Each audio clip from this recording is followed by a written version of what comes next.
नमस्कार दोस्तों, स्वागत है आप सभी का हमारे JSK भक्ति NR चैनल पर। आज हम आपको बताने वाले हैं नए पार्लियामेंट के बारे में और उसमें स्थापित किए जाने वाले सेंगोल की कुछ रोचक तथ्यों के बारे में। तो दोस्तों, हमारा नया संसद भवन बनकर तैयार है। 28 मई सन 2023 दिन रविवार को इसका उद्घाटन होने जा रहा है। नए संसद भवन का उद्घाटन PM मोदी ही करेंगे और लोकसभा अध्यक्ष ओम बिरला जी करेंगे। नया संसद भवन अपने आप में बेहद ही खास है। नए संसद भवन की क्या खासियत है और आखिर देश को नए संसद भवन की ज़रूरत क्यों पड़ी, यह हम आपको अभी बताएंगे।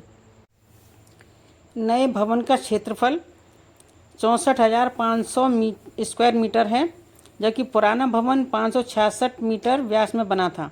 पुराने भवन में लोकसभा में 550 और राज्यसभा में 250 सदस्य बैठ सकते हैं, जबकि नई संसद में लोकसभा के 888 और राज्यसभा में 384 सदस्यों के बैठने की क्षमता है।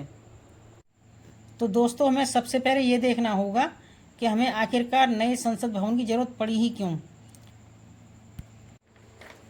तो दोस्तों, मौजूदा भवन या जिसमें ये कहिए कि अब तक जिसमें संसद लगती आई है, वो 2 सदन वाली विधायिका के लिए डिजाइन नहीं था। इसका निर्माण सन 1927 में हुआ था, जिसे काउंसिलिंग हाउस के रूप में डिजाइन किया गया था। भारत की आज़ादी के बाद ही इसे देश के संसद भवन के रूप में परिवर्तित किया गया। मौजूदा भवन को पूर्ण विकसित लोकतंत्र की 2 सदनों वाली विधायिका को समायोजित करने के हिसाब से डिजाइन नहीं किया गया था। दूसरा कारण ये भी था कि इसका मूल डिजाइन उपलब्ध नहीं होने से इसका मॉडिफिकेशन संभव नहीं था। मौजूदा संसद भवन के मूल डिजाइन का कोई अभिलेख या दस्तावेज ब्रिटिश सरकार ने आज़ादी के समय भारत सरकार को नहीं सौंपा था। इसके चलते इस भवन में मॉडिफिकेशन संभव नहीं था। इसमें जो भी नए निर्माण और संशोधन हुए, वे सभी अस्थायी रूप से यानी टेम्परेरी किए गए।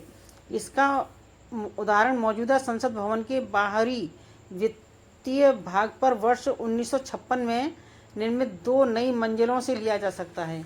इन मंजिलों के निर्माण के चलते सेंट्रल हॉल का गुंबद छिप गया और मूल भवन के आगे के हिस्से की शक्ल ही बदल गई।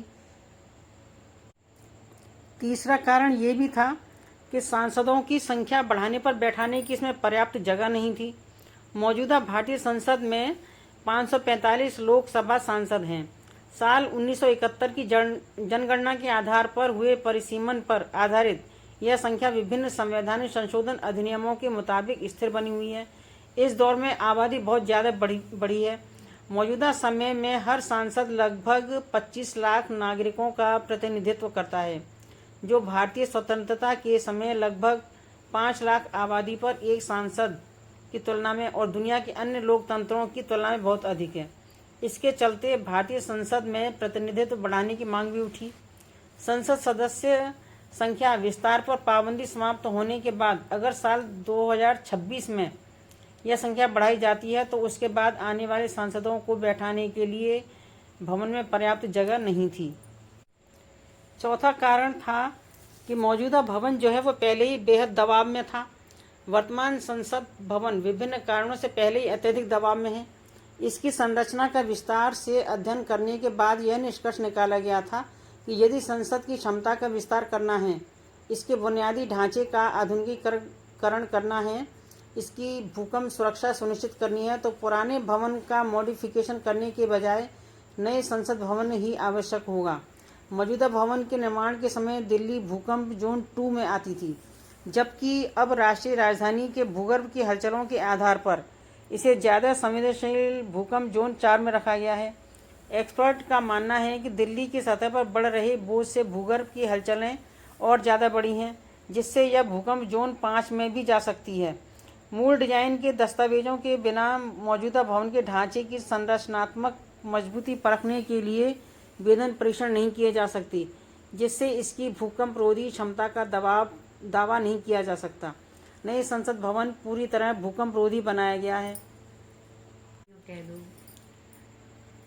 पांचवा कारण ये भी था कि सेंट्रल हॉल में केवल यहाँ पर 436 लोग बिठाए जा सकते थे। मौजूदा संसद भवन में लोकसभा में अधिकतम 552 और सेंट्रल हॉल में अधिकतम 436 व्यक्तियों के बैठने की क्षमता है। ऐसे में जब लोकसभा और राज्यसभा के संयुक्त सत्र होते हैं तो सीमित सीटों की समस्या और बढ़ जाती। संयुक्त सत्र के दौरान गलियारों में कम से कम 200 अस्थायी सीटें जोड़ी जाती हैं, जो कि सांसदों को गरिमाहीन बनाता है। नया संसद भवन 4 मंजिला भवन है। यह भूकंप रोधी है और आधुनिक सुविधाओं से परिपूर्ण बनाया गया है। इसकी लागत 862 करोड़ रुपए है। नए भवन के लोकसभा कक्ष में 1272 सदस्यों के बैठने की व्यवस्था की गई है, ताकि यहां दोनों सदनों का संयुक्त सत्र भी समायोजित हो सके। नए लोकसभा भवन में 888 सांसद सीट रखी गई है, जबकि 336 लोगों के बैठने का प्रबंध दर्शक दीर्घा गैलरी में होगा। राज्यसभा कक्ष में भी मौजूदा भवन की 280 सांसदों की क्षमता को नए भवन में बढ़ाकर 384 कर दिया गया है। सभी मंत्रियों के लिए नए भवन में कार्यालय बनाए गए हैं। रविवार को 28 मई को नई संसद का उद्घाटन किया जाएगा।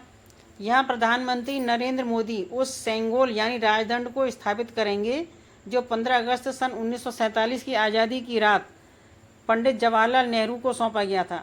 ये वही सेंगोल है जो हिंदू परंपरा में सत्ता हस्तांतरण की पहचान रहा है और तमिल संस्कृति की शान रहा है। अब नई संसद में इसे उसी परंपरा, उसी रीति रिवाज, धार्मिक अनुष्ठान के साथ इसे श्री नरेंद्र मोदी जी को सौंप दिया जाएगा, जिस अनुष्ठान के साथ 14 अगस्त 1947 की रात को अंग्रेजी हुकूमत के आखिरी वायसराय माउंटबेटन ने नेहरू जी को थमाया था। तो दोस्तों, ये सेंगोल 5 फीट लंबे चांदी से बने हैं। इस सेंगोल पर ऊपर सोने की परत चढ़ाई गई है। इसके ऊपरी हिस्से पर नंदी विराजमान है और इस पर झंडे बने हुए हैं। इसका वजन लगभग 800 ग्राम है। इनके नीचे तमिल भाषा में कुछ लिखा हुआ है। दरअसल हाल ही में प्रयागराज से लाने के बाद इसे दिल्ली के म्यूजियम में रखा गया था। इस सेंगोल को 1947 में बनवाया गया था। तो दोस्तों, 28 मई सन 2023 को हमारे देश को एक नई संसद मिलने जा रही है, जिसका उद्घाटन प्रधानमंत्री श्री नरेंद्र मोदी जी करेंगे। लेकिन कांग्रेस समेत 19 राजनीतिक दलों ने इसका बहिष्कार का मन बना लिया है। उनका कहना है कि इसका उद्घाटन राष्ट्रपति जी को करना चाहिए। अगर वह नहीं करते हैं तो उनका अपमान मानते हैं, क्योंकि उनका कहना है कि इस दिन वीर सावरकर की जयंती है।